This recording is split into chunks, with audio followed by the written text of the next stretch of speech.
Never would have thought I'd be on here saying Blumhouse was 3 for 3 this year, but so far they've got me. Drop was outstanding. Saw it last night and I want to talk about it. So settle in, grab you a drink. Let's do it. We are the DFPN. Always question the answers.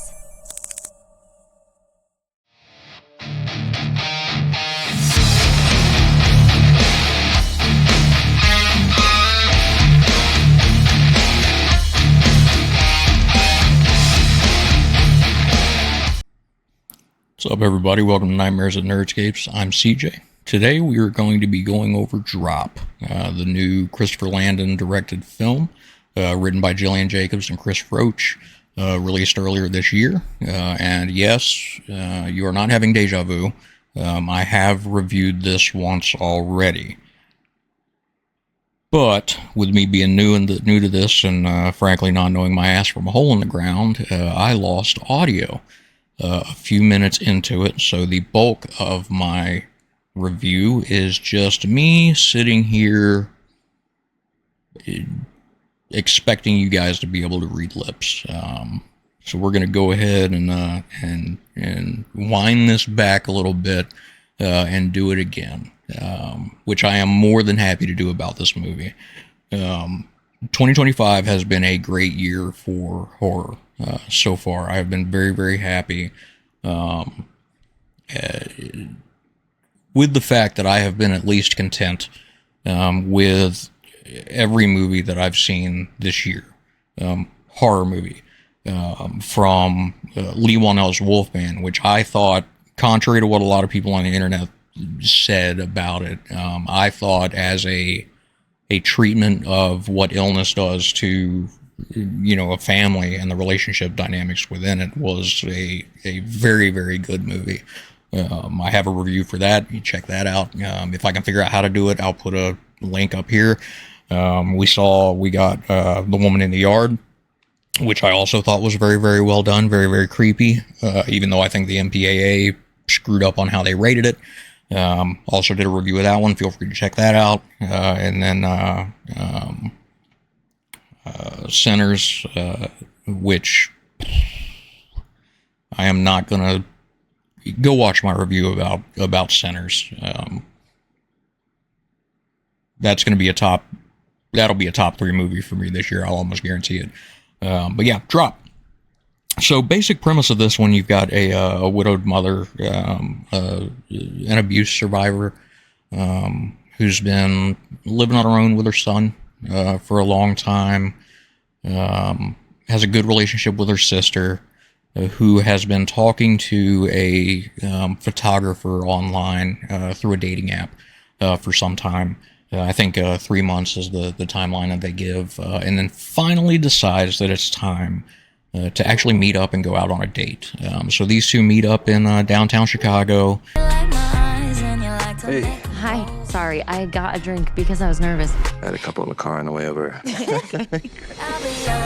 Go to a restaurant on the 35th, 36th floor of a building, and meet up to just have some drinks and get to know each other a little bit more and kind of see where the night takes them.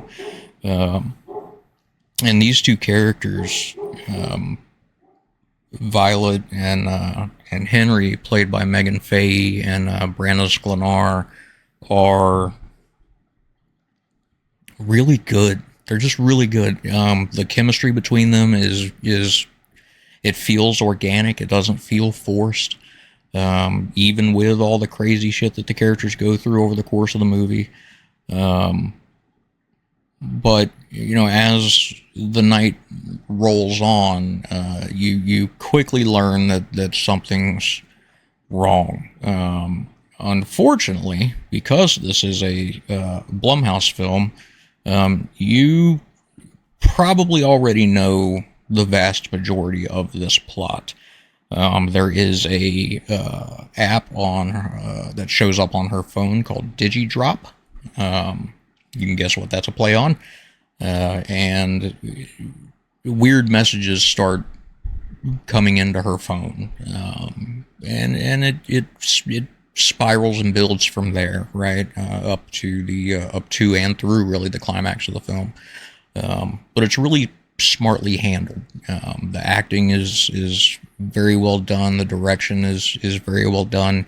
I think Christopher Landon was the right person to choose for this type of film. Which, I do horror movies.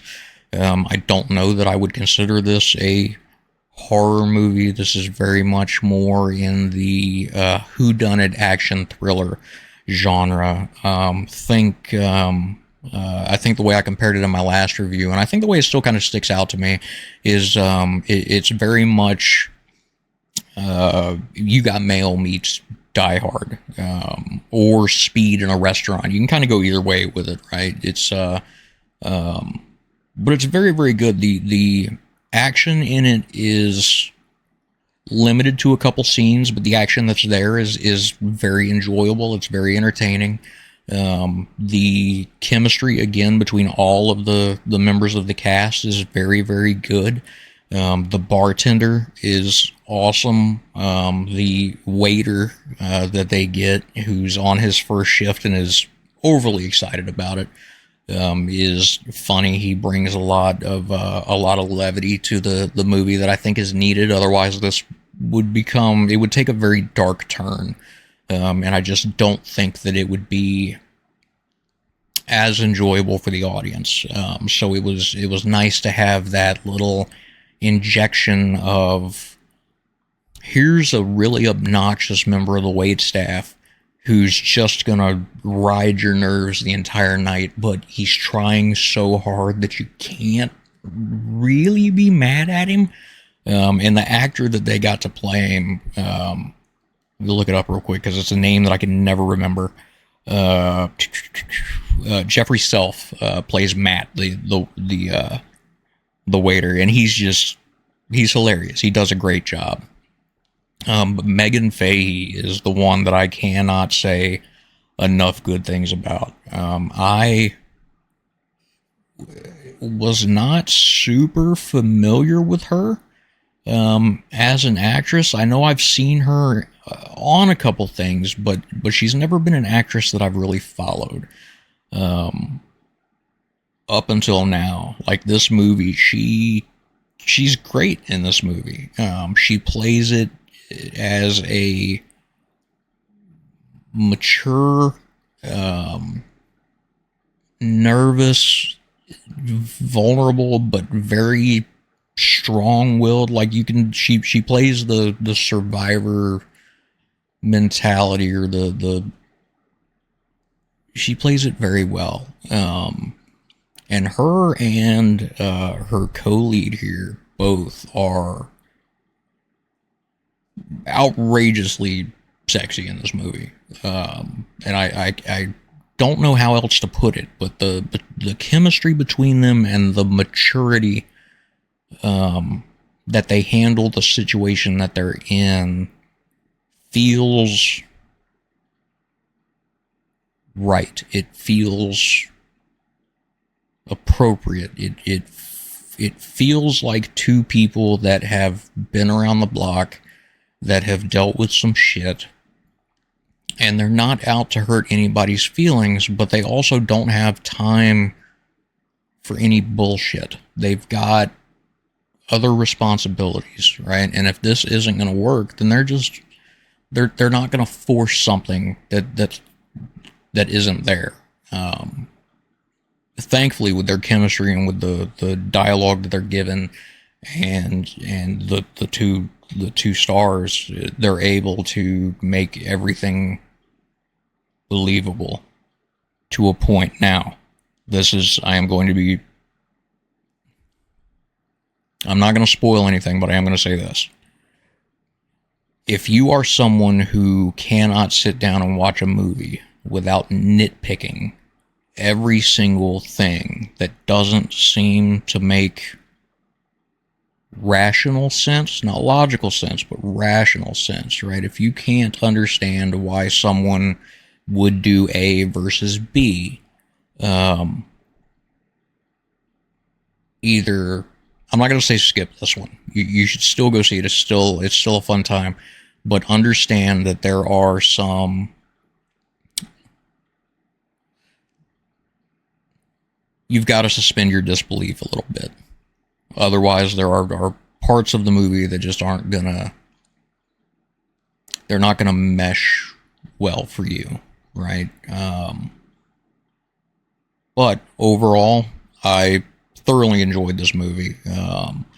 It was me in the theater along with two other couples, and all five of us just, we were all laughing at the right moments. There were a couple gasps and holy shits at certain scenes. It was really, really good. I'm really happy that we're getting back to date thrillers. Like that, for I don't know why. Maybe I'm completely off base here, but it feels like for a long time, the date night movie was a rom-com or a drama. Like, I don't feel like we've had that date night thriller action movie thing going for a while, right? And thankfully with this year we got hit with two of them, with A Drop and Hard Eyes, which was another great movie. But yeah, maybe we're back to, maybe it's coming back around. Maybe we're gonna get, God, I hope we don't get a Speed 2 Cruise Control type thing, but I'd love to see another Speed. Passenger 57, the Executive Decision. Like, there were a lot of good stuff back in the 90s that, from an action standpoint, that had that kind of co-lead chemistry that made it not just a film for dudes that wanted to see shit explode, right? There was heart to them, there was emotion to them.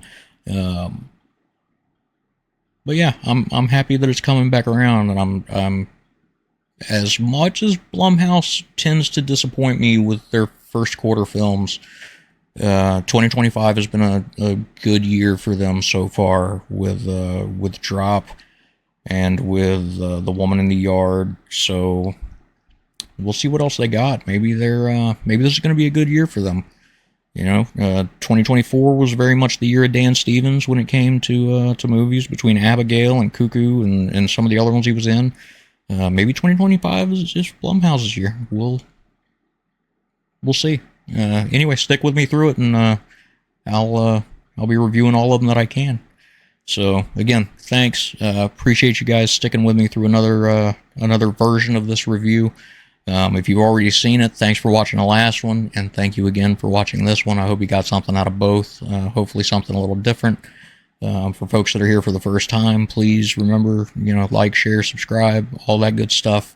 And again, I'm CJ. This is Nightmares and Nerdscapes. You can find me at CJ Loves Horror over on Blue Sky, or CJ Lovelady-Horror Fan on Facebook, or follow me here on YouTube and set your notifications to let you know when I post another video. But yeah, until next time, grab a friend, grab a family member, grab some popcorn, and go see a movie. Get out of the real world and go sit somewhere dark and just enjoy something that you can let you take your mind off everything else. Thanks all. Cheers.